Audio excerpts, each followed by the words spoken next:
Chers compatriotes d'Algérie, زلف الأول خواتي وإخواني في الجزائر سلام الله عليكم.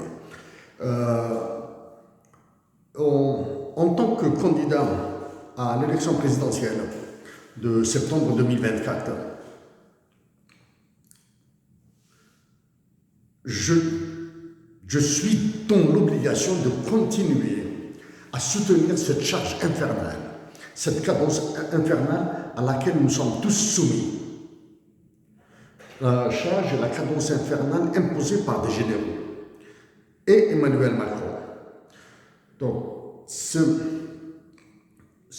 derniers jours, ces trois derniers jours, des compatriotes ont été encore interpellés et conduits à des commissariats pour des interrogatoires et la justice algérienne privatisée a été actionnée encore.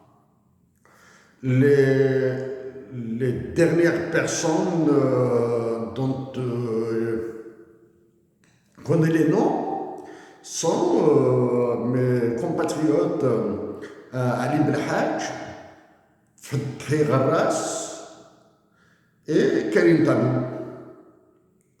Donc,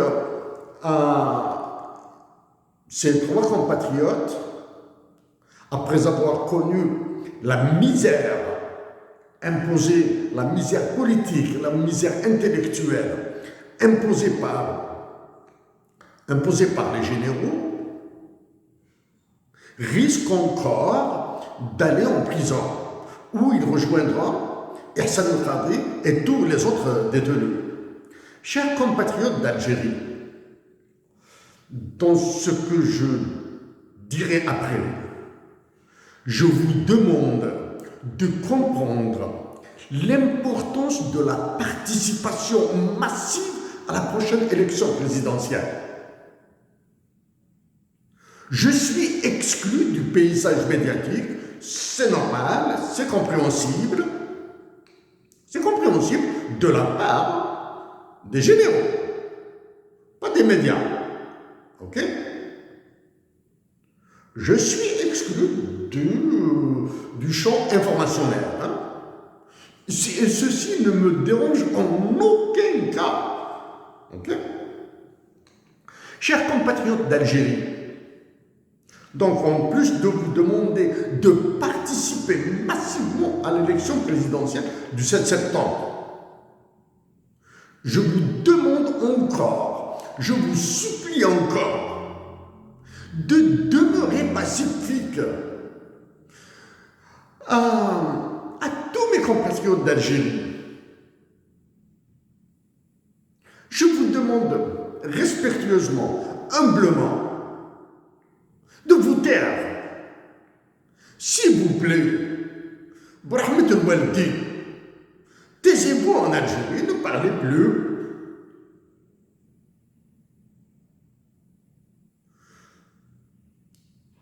Certains, je pense à Karim Tabou, peut-être à Fethi Gharras, à Ali Belhadj, diront pourquoi vous, chez Faisal, vous continuez à parler. Parce que je pense avoir certaines libertés ici au Canada. Okay? Et je parle en tant que candidat. Et la première remarque que je dois faire, elle porte sur les trois autres candidats.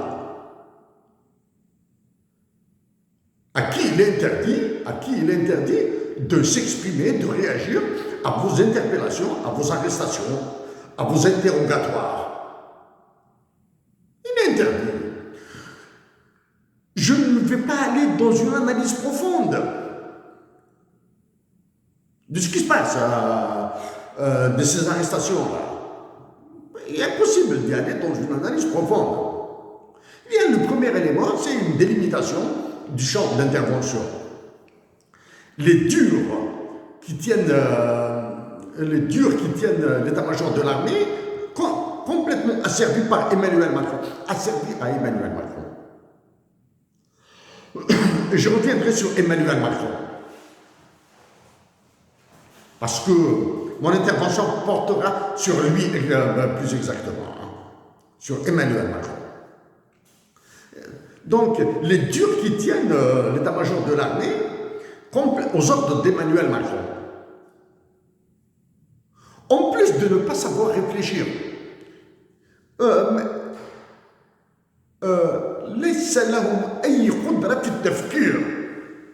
ils sont contraints de réagir rapidement.